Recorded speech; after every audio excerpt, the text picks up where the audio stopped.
una pregunta. Senadora, no, muchas gracias por estar con nosotros. De verdad, nosotros lo que queremos es tender puentes con todos los actores políticos y gracias por abrirte al diálogo con todos los ciudadanos, que es lo que hacemos siempre aquí, el diálogo con los actores políticos. Gracias.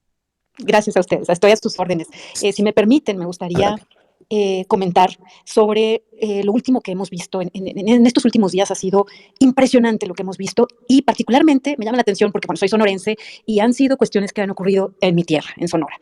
Eh, Acabamos de escuchar que el presidente AMLO dijo hoy, esto no fue de Sonora, creo que fue de Tijuana, pero dijo que es peor el periodismo de investigación que el propio crimen organizado, que las propias mafias. Incluso el presidente alabó a las mafias porque dijo que hay códigos y que se respetan ciertos códigos.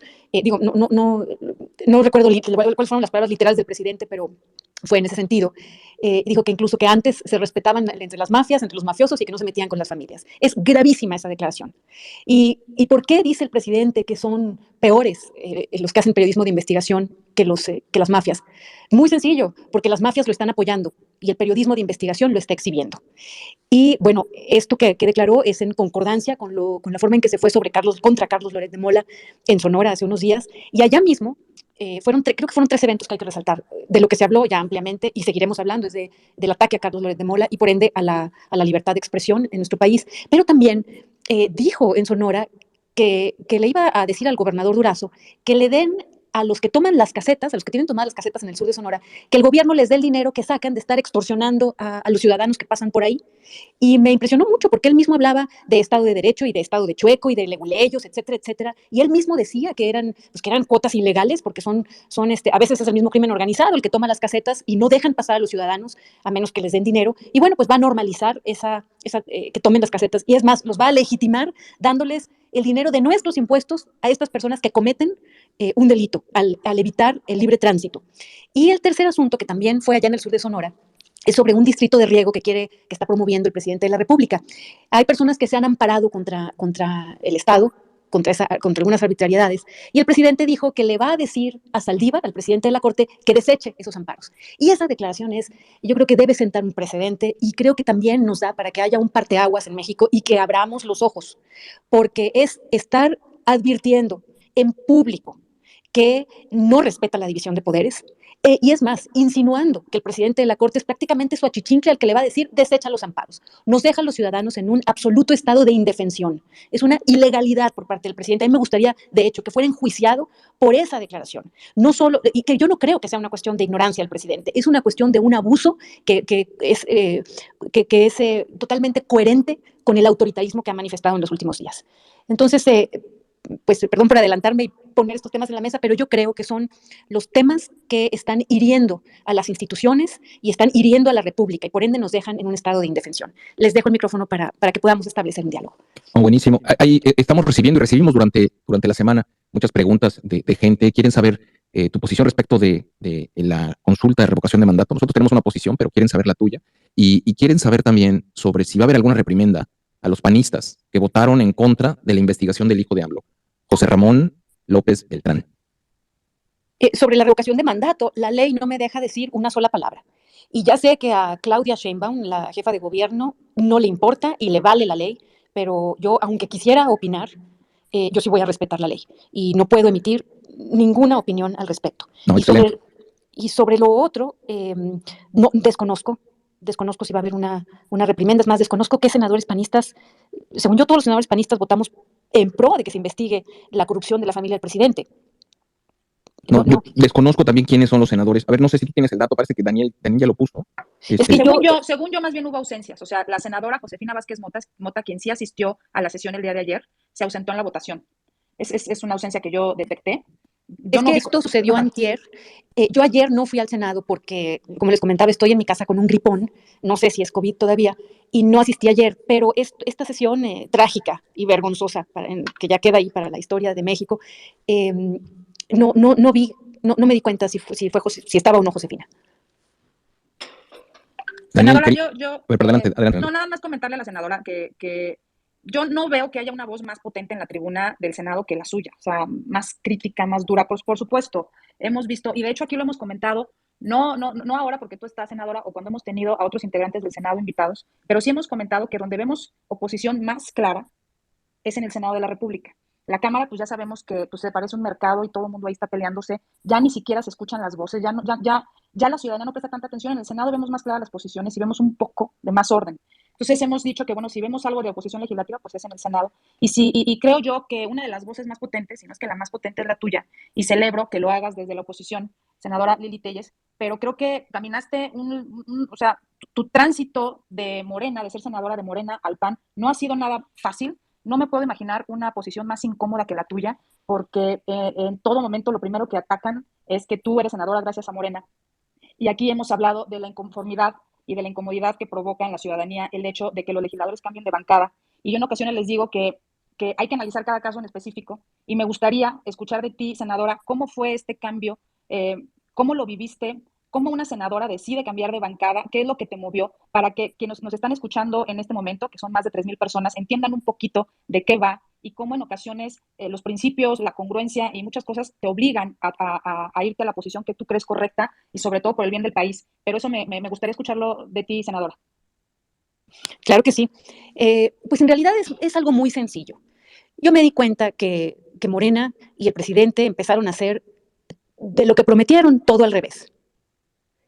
Entonces no me quedaba más remedio que no solo salirme de esa bancada por congruencia, por principios, por enojo, por dignidad, por responsabilidad.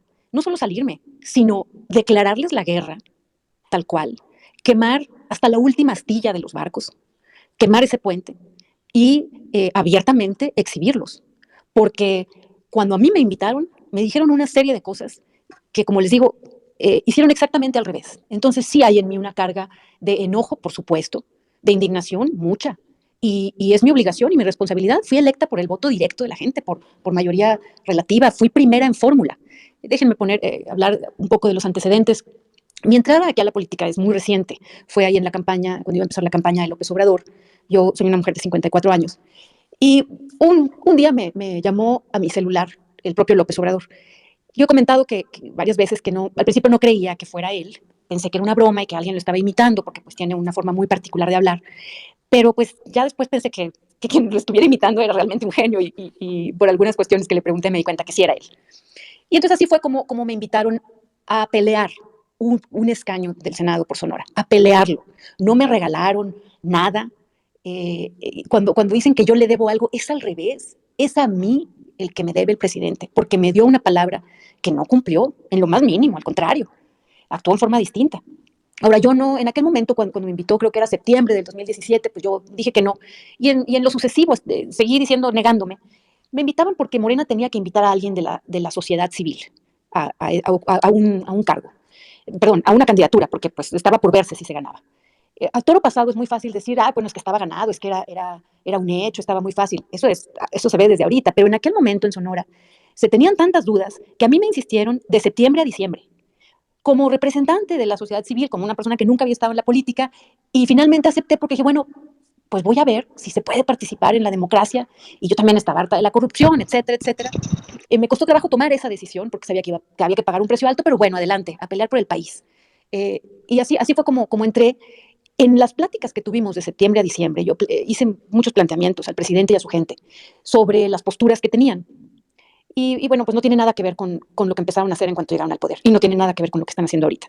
Me gusta mucho poner el ejemplo del Producto Interno Bruto, que el presidente decía que lo iba a hacer crecer al 6% anual. Y ahora resulta, bueno, esto ya hace tiempo, que empezó a decir en las mañaneras que ya ni siquiera importa la medición del Producto Interno Bruto, sino que el nivel de bienestar de la gente. Entonces esas cuestiones, como esa hay varios ejemplos, hice la campaña, di mi palabra por él en todos los lugares que visité allá en Sonora, empeñé mi palabra por él.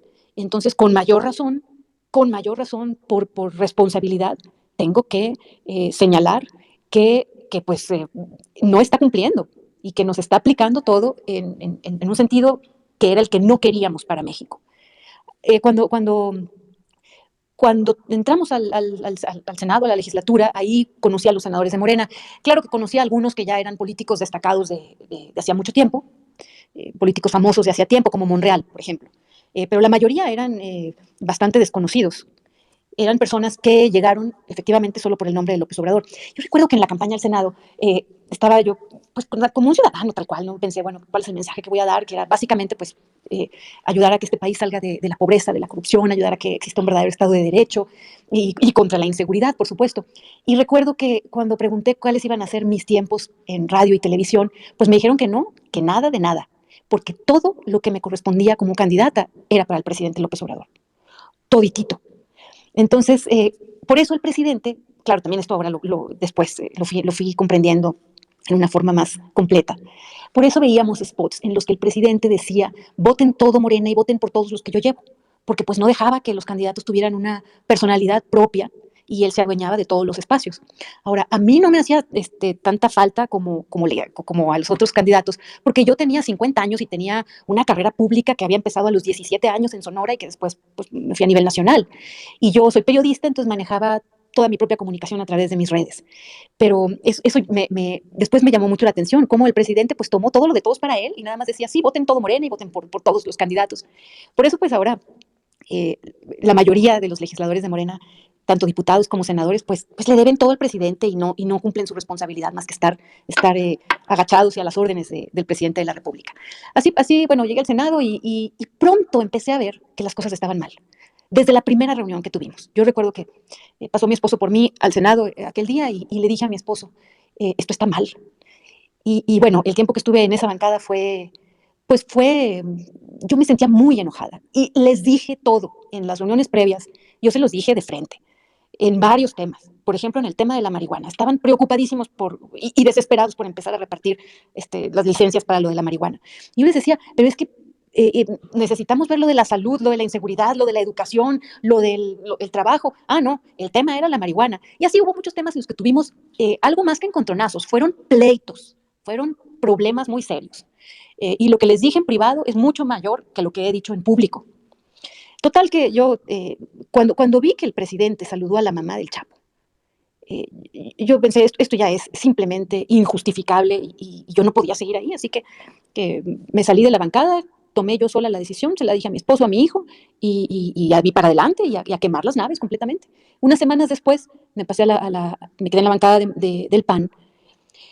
Claro que tengo coincidencias con el PAN, pero hay que platicar sobre la partidocracia en México y sobre los individuos. El Senado es un reflejo de la partidocracia, de cómo solo juegan los partidos. Entonces, quedarte fuera de una bancada me parecía como que una ofensa para quienes votaron por mí y en sí para todo el país, porque si no estás en una bancada no tienes acceso a muchas cuestiones de trabajo y yo quiero hacer un trabajo importante y limpio y un buen trabajo como senadora. Entonces, pues coincidió todo eso y entré a la bancada del PAN en donde he estado pues trabajando como debe ser, creo yo, y creo que me falta trabajar más fuerte, pero pues a veces sí se necesita tomar aire el fin de semana para volver a entrarle a esto, porque cada semana y cada sesión Morena sale con algo descabellado y pues hay que estar analizando. Bueno, creo que agarré monte, como dices en mi tierra. Les dejo el micrófono. No, adelante. A ver, Matt.